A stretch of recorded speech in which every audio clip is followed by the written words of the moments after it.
Hello, my little buzzy bees. We're back, and we're back with Five Nights at Freddy's. Trying a new intro. I done forgot the one that my bestie told me to do. Uh, so yeah, I suck. I can't remember anything.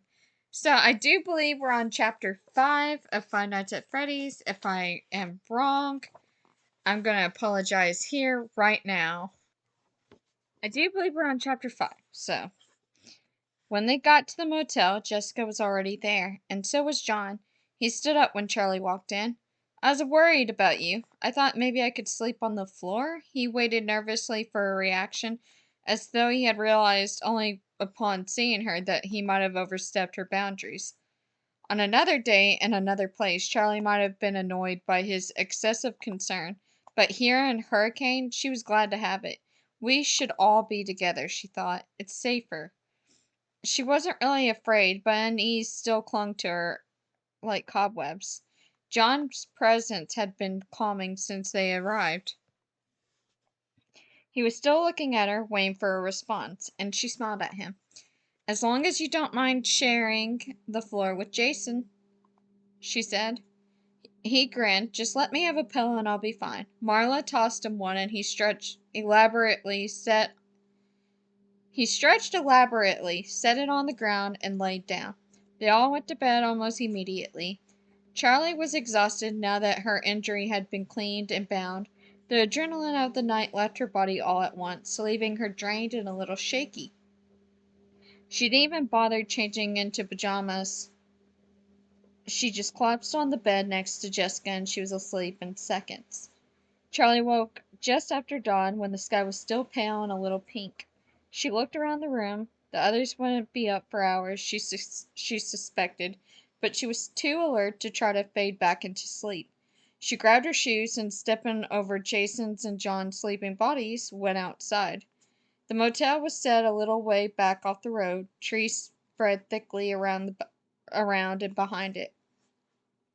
Charlie sat down on the curb to put her shoes on, wondering if she could go for a walk in the woods without getting lost. The air was crisp, and she felt renewed and energized by the brief night's sleep. Her arm hurt, a dull pulsing pain that kept drawing her attention, but it had not bled through the bandages. Charlie usually found it easy to ignore pain when she knew she was not in danger from it. The woods were inviting, and she decided to risk getting lost. As she was about to stand, John sat down beside her. "Morning," he said. His clothes were rumpled from his night on the motel floor, and his hair was a mess. Charlie held back a laugh. "What?" he said. She shook her head. "You look a little like your old self today," she said. He looked down at himself and shrugged. "Clothes don't make the man. What are you doing up so early?" "I don't know. Couldn't sleep. What about you?" "Somebody stepped on me." Charlie winced. "Sorry," she said, and he laughed. "I'm just kidding. I was awake." "I was going to go for a walk," she said, pointing up the tree line. "Out there somewhere. Do you want to come?" "Yeah, definitely." They headed into the woods, and John hung back for a moment and retucked his shirt, trying to smooth out the wrinkles. Charlie pretended not to notice. There was no path, and so they made their way through the trees at random, glancing now and then to be sure they could still make out the motel parking lot. John stumbled over a fallen branch, and Charlie reached out with her good arm to catch him before he fell. "Thanks," he said. "Strong arm, too." "Well, you caught me yesterday, so it's only fair that I catch you back. Now we're even," she said. She looked around. The motel was scarcely in sight, and she felt concealed, made safe by the woods. She could say anything here, and it would be all right. She leaned back against a tree, picking idly at the bark behind her. "You know, Freddy's wasn't the first restaurant," she said abruptly, surprising herself, and John looked at her quizzically, like he had not quite heard her. She didn't want to say it again, but she forced herself. "Freddy's? It wasn't my dad's first restaurant. There was a diner, a little one. It was before my mom left." "I had no idea," John said slowly. "Where was it?" "I don't know. It's one of those memories from when you're a little kid, you know? You only remember the things that are right around you. I remember the look. linoleum on the kitchen floor. It was this black and white diamond pattern, but I don't remember where the restaurant was or what it was called. Yeah, John said. We took a vacation to a theme park when I was little, like 3, and all I remember is the back seat of the car. So, were they there? His voice dropped a little quieter when he said it, almost reflectively. Charlie nodded. Yeah, there was a bear and a rabbit, I think. Sometimes the details get mixed up in my head. They're not like normal memories.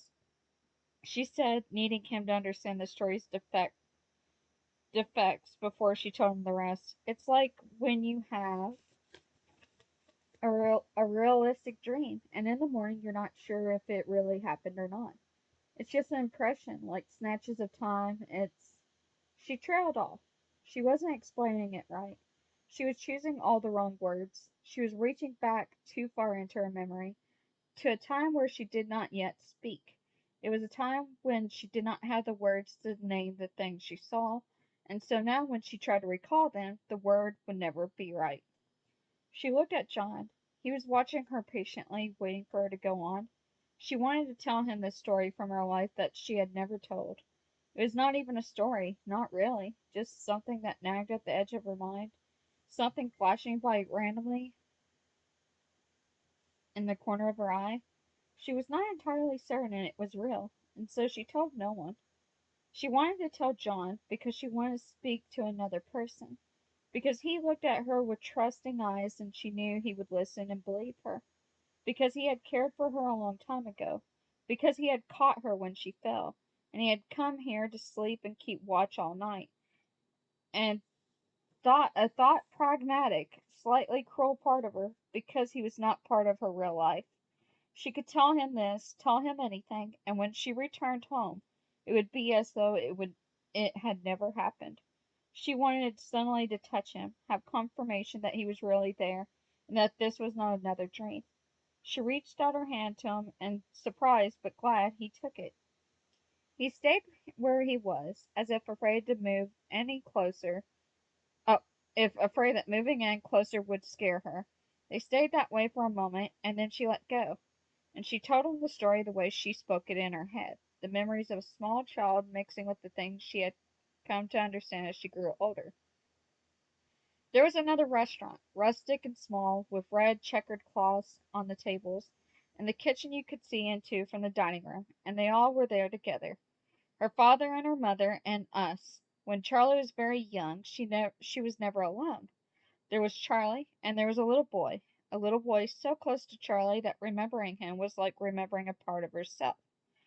They were always together. She learned to say we before she learned to say I.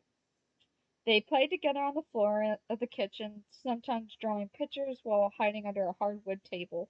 She remembered the shuffling of feet and the shadows of customers walking by.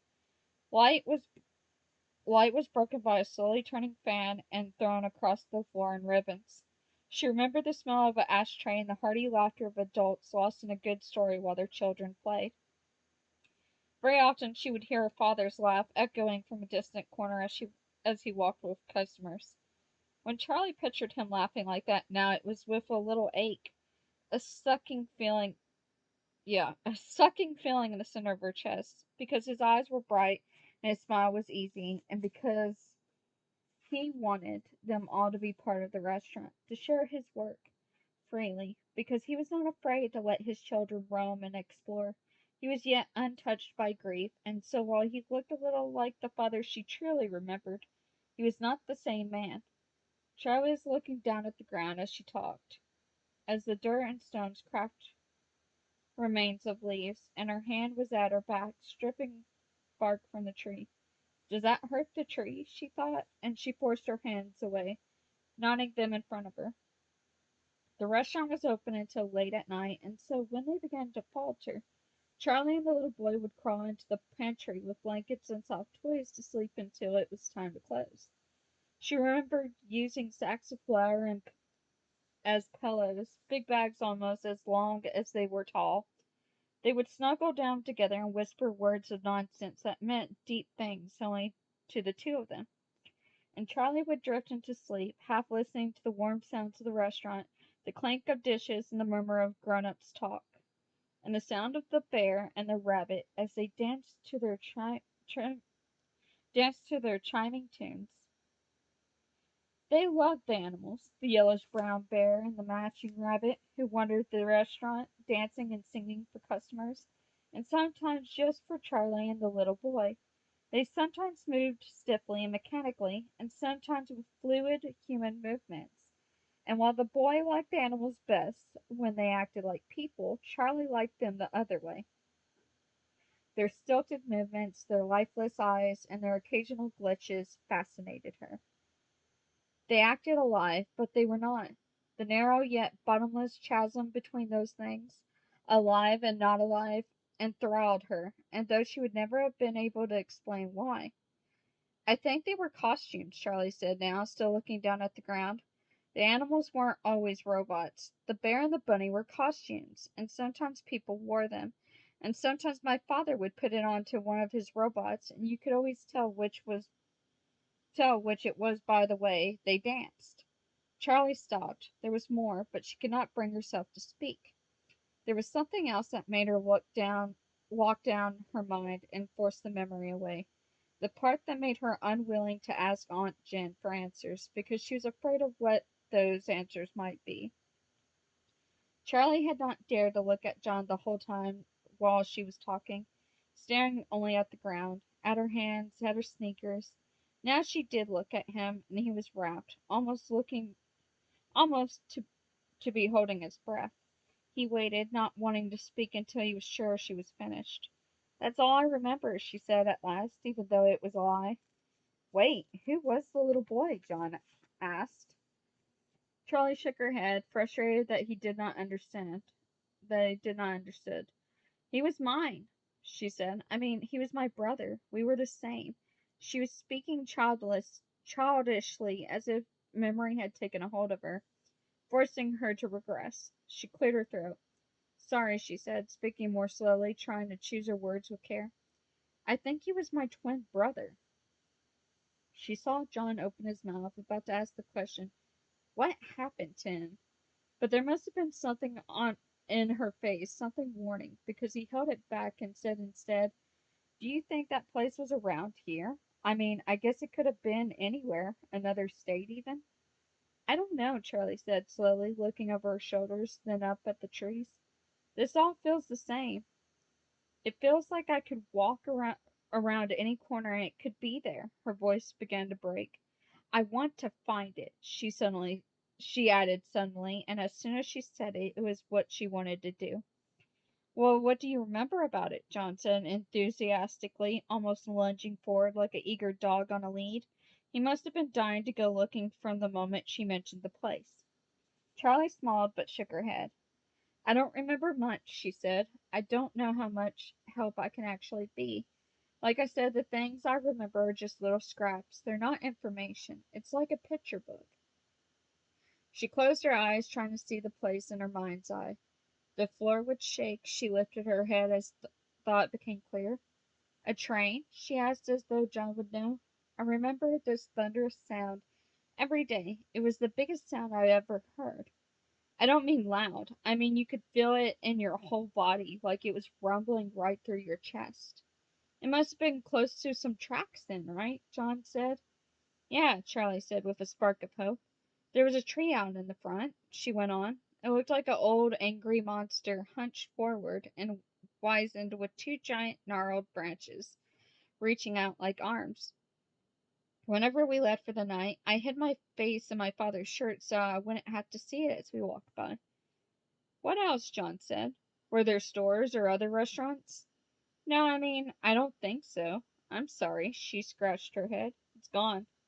It's not enough, John said, a little frustrated. It could be anywhere. A train, a tree.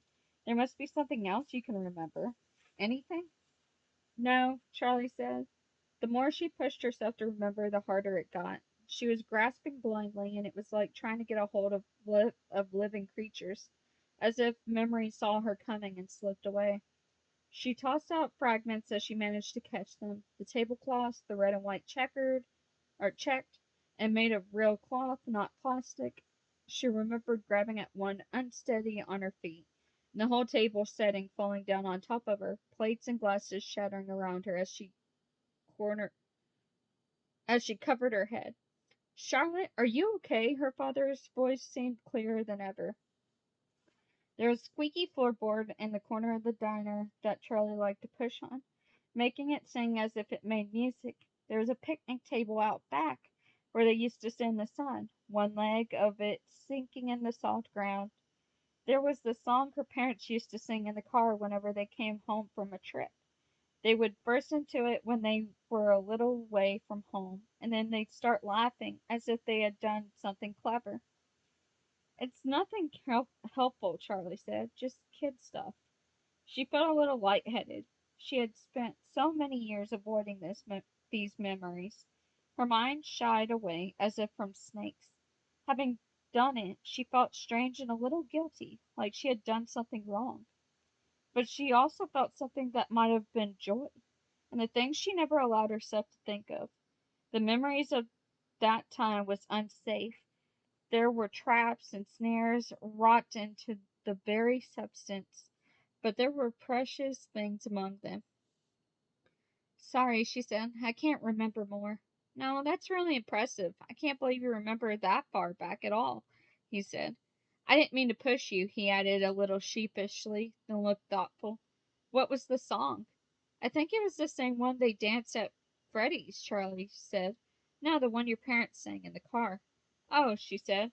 I don't know if I remember it. It wasn't really a song, it was just a little line. She closed her eyes, picturing the car, trying to envision the backs of her parents' heads as though she was still in the back seat.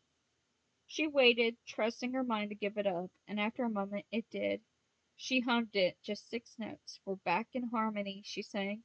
And they, harmonized, she added, embarrassed by her parents, even now. John's expression was blank for a moment as the words at first seemed meaningless, but then his eyes lit with promise. Charlie, there's a town north of here called New Harmony. Huh? Was all she said for a moment. She listened to the words in her head, wanting them to set off inspiration, trip a memory, but they did not. I feel like that should ring a bell, don't it? But it doesn't, she said.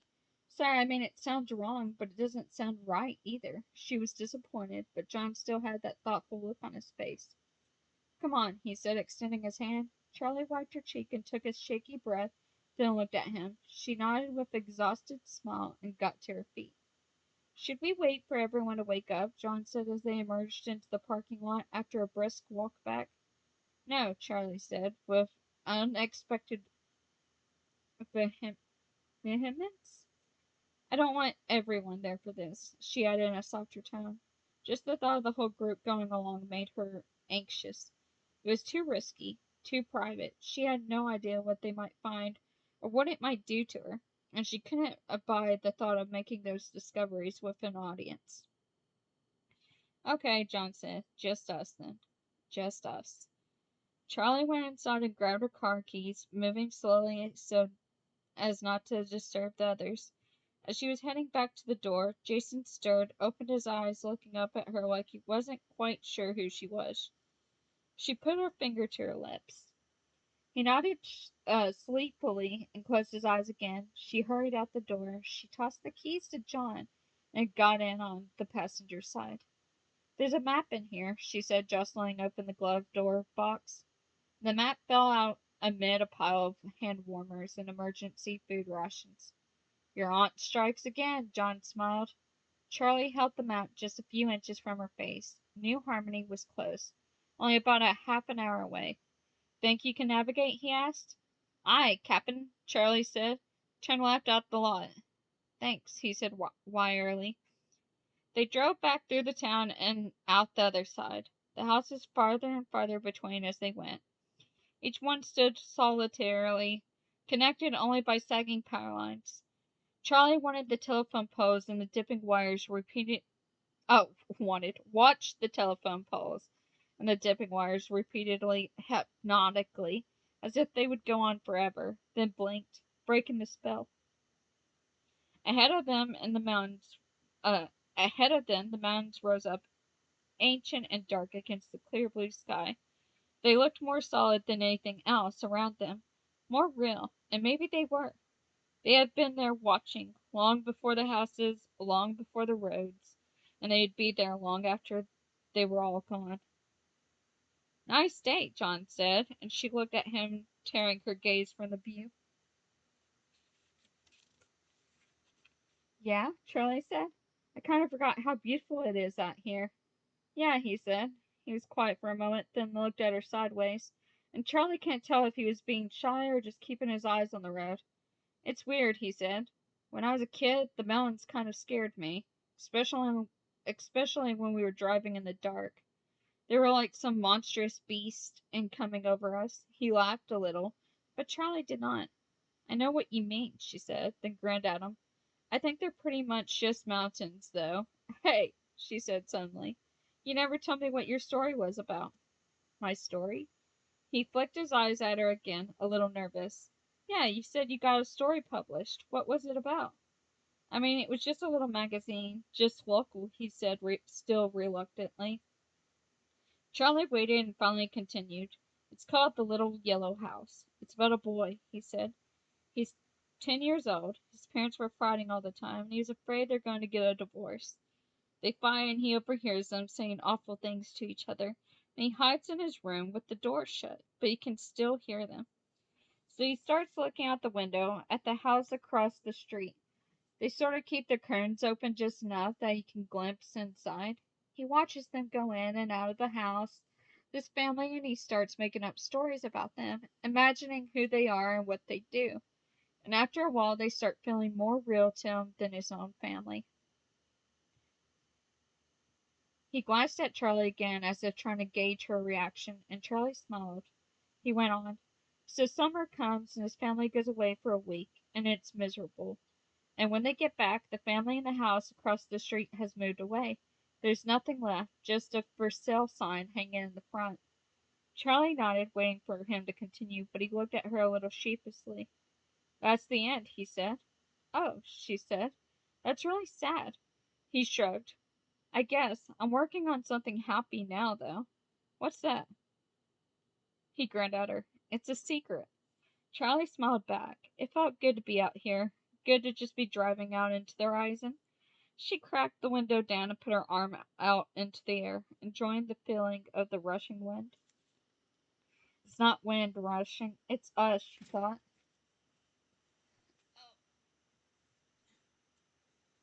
What about you? John said. What about me? Charlie said, still happily playing against the wind. Come on, what's the life of Charlie like these days? Charlie smiled at him and pulled her arm back into the car. I don't know, she said. Pretty boring. There was a part of her that did not want to tell him for the same reason she wanted him with her now. She did not want her new life to mix with the old, but John had told her something real, something personal, and she felt like she owed him the same in return. It's all right, she said at last. My aunt is cool, even if she does sometimes look at me like she's not quite sure where I came from. School's fine. I have friends and all that, but it feels so temporary. I have another year, but I feel like I'm already gone. Gone where? John said, and Charlie shrugged. I wish I knew. College, I guess? I'm not sure what comes next. Nobody ever knows what comes next, I guess, he said. Do you? He stopped himself, but she prodded him. Do I what? She said teasingly.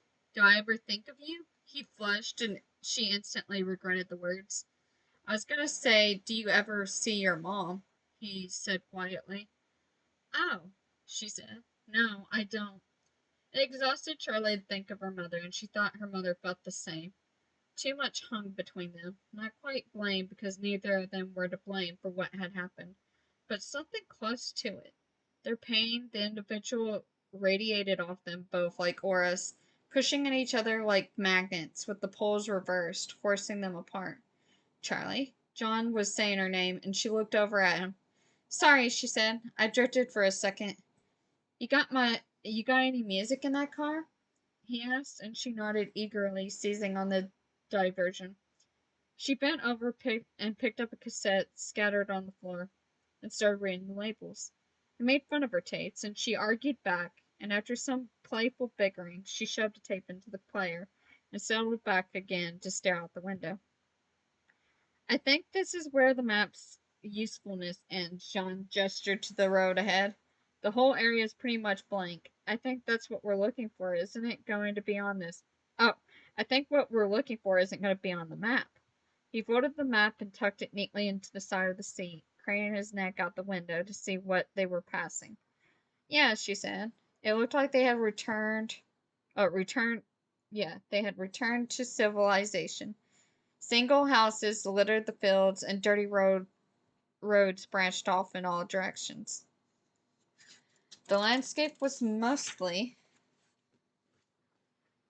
bushes and short trees, the whole area nestled between rows and low-lying mountains. John looked at Charlie, hoping she would notice something that would point them in the right direction. Nothing, he said, though her blank stare had already given them the answer. No, she said plainly. She didn't want to elaborate.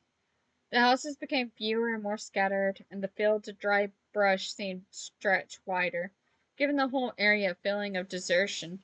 John found himself glancing over at Charlie at short intervals, waiting for a signal, half expecting her to tell him to stop and turn around.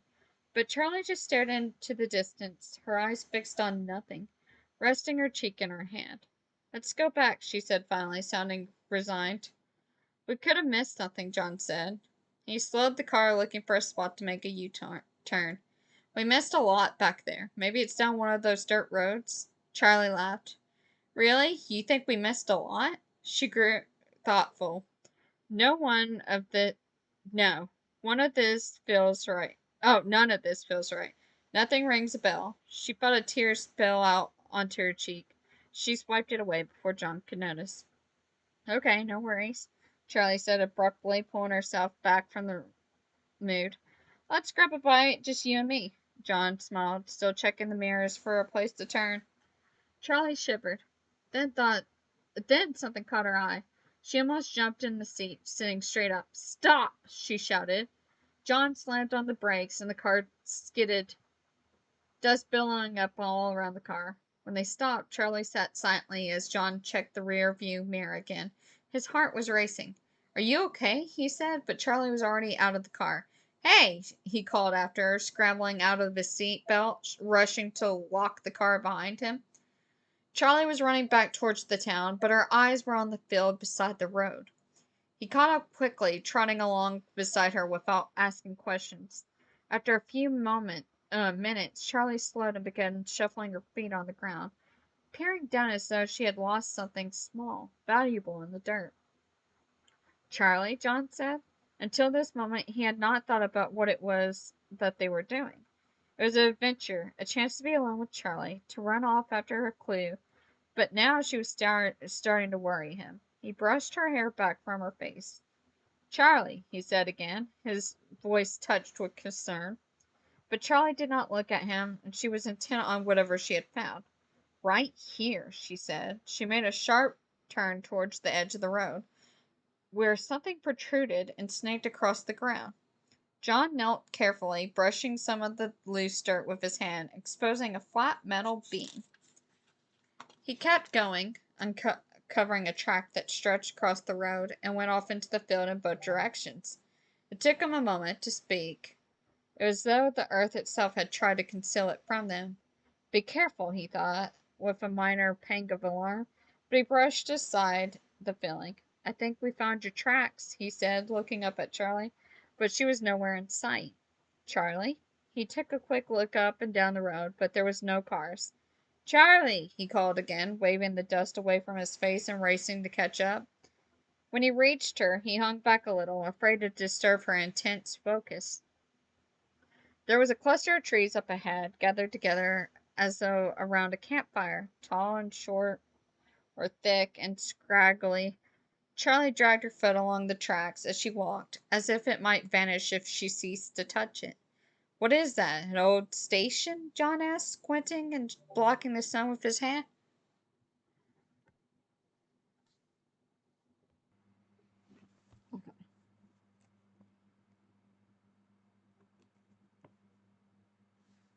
What is that, old station? John asked, squinting and blocking the sun with his hand.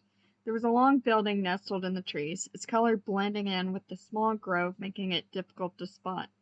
The tracks veered away, heading off towards the mountains, and Charlie stopped dragging her feet along them, letting them go. John finally caught up and they walked through the dry grass together towards the grove of trees not far away now. There has to be a road, Charlie strayed almost randomly, heading away from the building. John hesitated. Sorry, guys, I took a small break and came back. But he gestured towards the building, then followed her, looking back to make sure he knew the way back to the car. Before long, the ground leveled out beneath their feet. Old pavement, broken with weeds and mounds of crumbling rock, stretched across the field in a narrow, almost hidden path, leading once again towards the small building.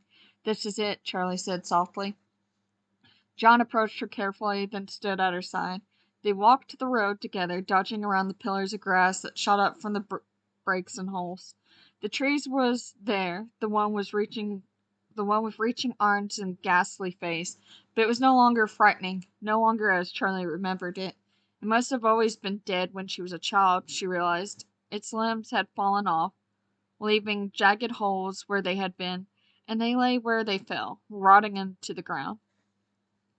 The tree seemed a frail and weak shade of its former self, only recognizable by the stumps and bulges on its sides that had made its face. Now even the face looked tired. The building itself was long and dilapidated. It was a single story, with a dark roof and a weather-beaten walls. The place had once been painted red, but time and sun and rain had won out over the paint. It was peeled and curling, whole long strips of it gone, and the wood beneath showing, dark with what might be rot. Its foundation was overgrown with tall grass, and Charlie thought it looked as if it was sinking, as the whole structure was slowly being swallowed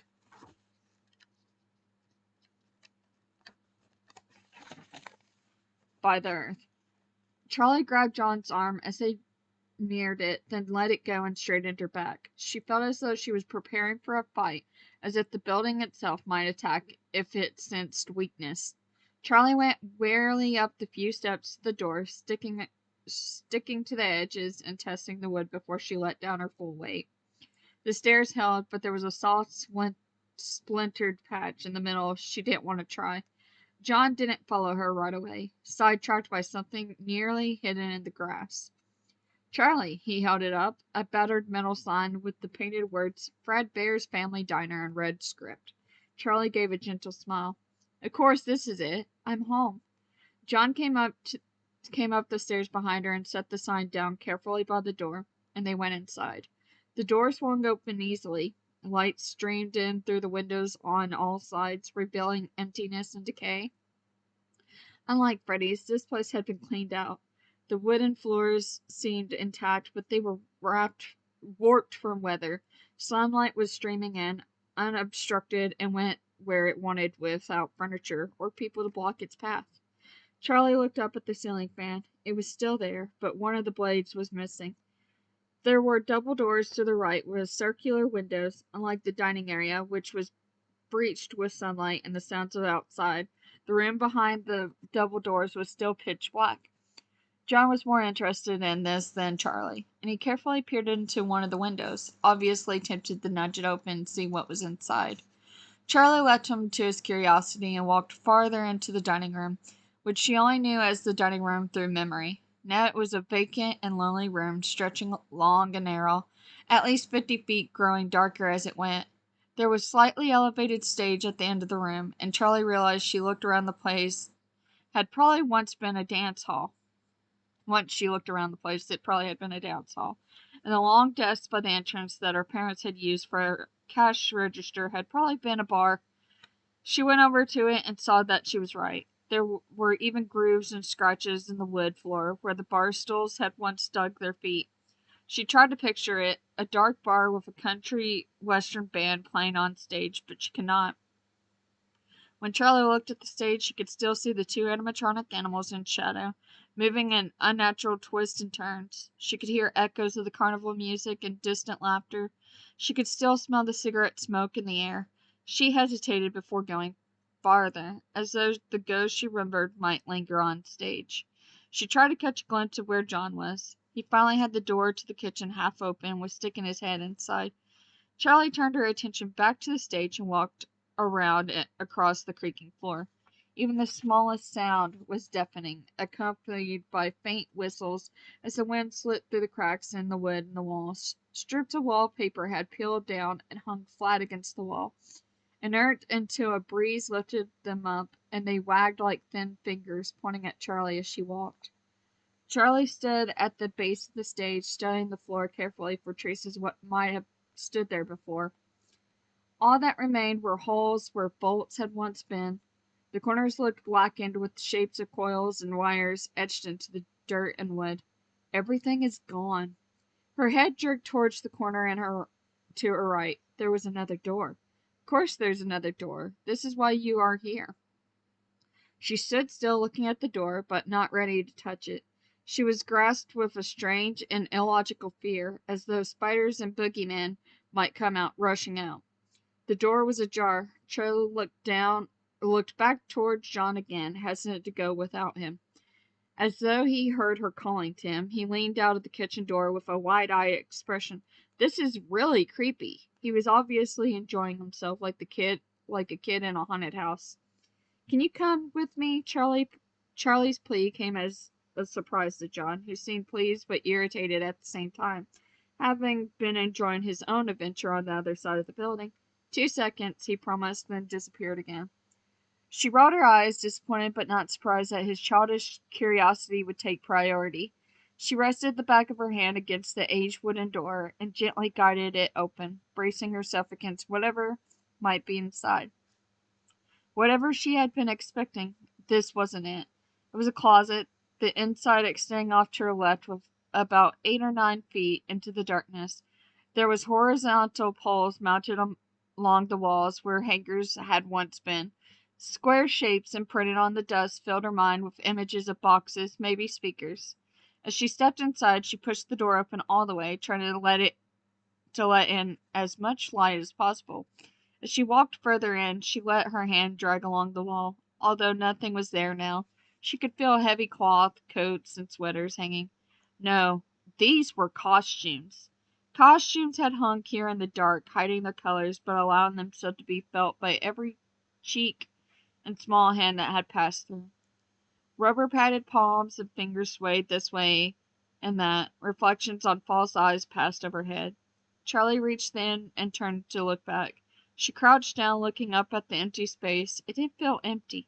She could still feel the costumes. They were hanging all around her. There was someone else in the closet with her, kneeling down at her own height. It was her friend, the little boy.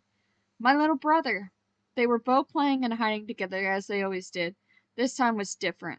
The boy looked up towards the door suddenly, and as though they had been caught doing something they shouldn't have been doing.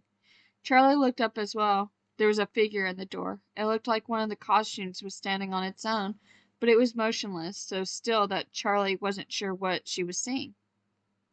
It was the rabbit, the yellowish-brown rabbit they loved, but it did not dance or sing, just stood there and stared at them, unblinking. They began to squirm under its gaze, and the little boy screwed up his face to wail. Charlie pinched his arm, seized with an instinctual sense that they must not cry. The rabbit looked back and forth from one to another with those all too human eyes, ponderous as though weighing and measuring them in some way that Charlie could not understand, like it was making a decision, a momentous decision. Charlie could see its eyes, its human eyes, and she was cold with terror. She felt the fear in her brother as well, felt it echoing between them, growing because it was shared. They could not move, they could not scream, and finally the creature inside, that patchwork, ragged, yellow rabbit suit, reached forward for the boy. There was a moment, one single moment, when the children still clung together, gripping hands, but the rabbit snatched the boy to his breast, yanking them apart, and fled.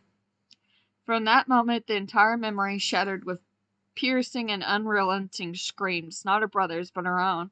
People rushed to help. Her father picked her up and held her, but nothing could console her. She screamed and screamed, louder and louder. Charlie snapped back from her dream, the sound still high and painful in her ears. She was crouched down in silence. John stood at the door, not daring to interrupt. She did not remember much of what had happened next. Everything was dark. It was all of a blur of images, the facts she had pieced together later, things she might remember and others she might have imagined. She was never in the restaurant again. She knew her parents shuttered the doors immediately. Then they moved to the new house, and Charlie's mother left a little while after. Charlie did not remember her saying goodbye, although she knew her mother must have. Her mother would not have left without a goodbye, but it was just lost in the mist of time and grief like so much else.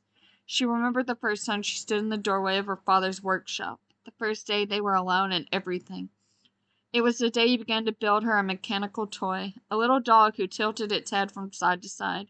She smiled when she saw it finished, and her father looked at her the way he would look at her for the rest of his life, as though he loved her more than life itself, as though his love made him unbearably sad. She knew even then that something vital inside him had broken, something that could never be repaired, something he seemed to look right through her, as if he couldn't see her even when she was standing right in front of him. Her father never again spoke her brother's name, and so Charlie learned not to speak it, either, as though to speak it would send them back to the time and unravel them both. She woke in the mornings and looked for the little boy, having forgotten in her dreams that he was gone. When she turned to where he would be and saw only her stuffed toys, she would cry, but she would not say his name. She was afraid to even think it, and she trained her mind to shrink from it until she truly forgot. But deep inside she knew it. Sammy. A rumbling rose loud and low, like a train passing, and Charlie startled. A train? She looked around, her eyes wide. She was disoriented, not sure if she was in the past or present. It's okay, I don't think it's anywhere near here. Might just be a big truck. John took Charlie's arm and pulled her to her feet. Did you remember something? He whispered. He was trying to catch her gaze, but she was focused elsewhere. A lot. Charlie put her hand onto her mouth, still staring into the darkness as if she could see the scene. John's hand on her arm was an anchor, and she clung fast to it. This is real, this is now, she thought, and she turned to him, seized by a fierce gratitude that he was there with her. She buried her face in his chest, as if his body could shield her from what she had seen, and she let herself cry. John hugged her tight, one hand on her head, cautiously stroking her hair.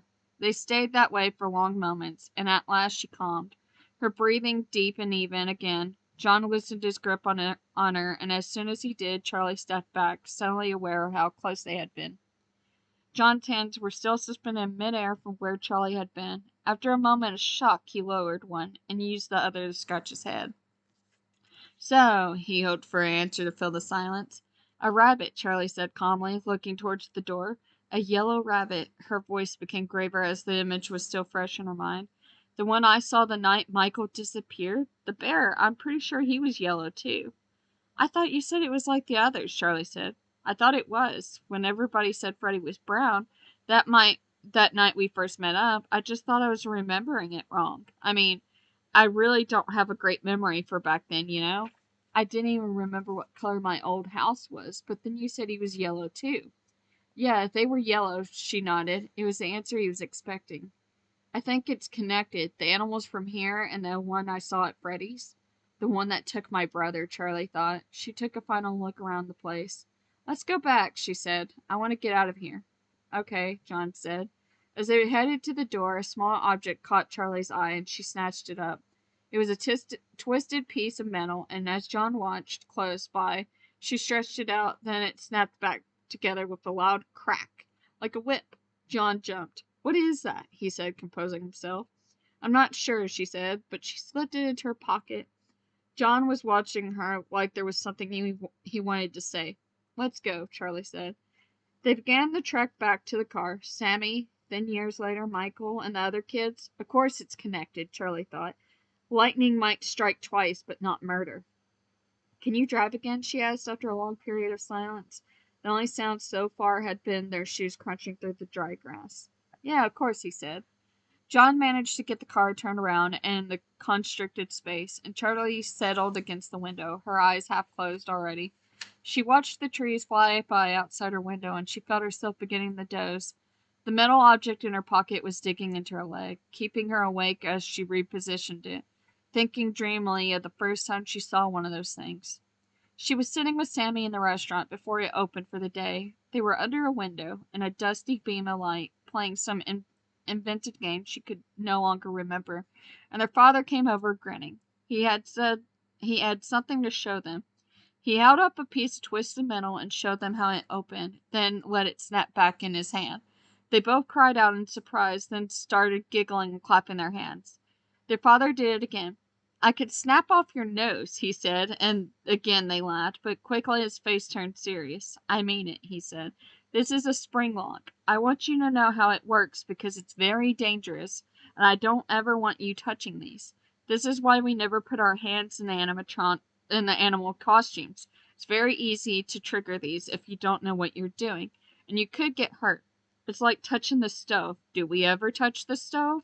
They shook their heads with a solemnity beyond their years. "Good, because I want you both to grow up with all your noses," he cried. He swept them up, one in each arm, swinging them around as they laughed. Suddenly there was a loud snap. Charlie jolted out of her sleep. "What was that?" "What was what?" John said. The car was off. Charlie looked around. They were back at the motel. Charlie took a moment to reorient herself and then gave a reluctant smile. "Thanks for driving." "What were you dreaming about?" John said. "You looked happy." Charlie shook her head. "I don't remember." So that's the end of chapter 5. I hope you guys enjoyed, and I'll see you in the next video. Bye bye.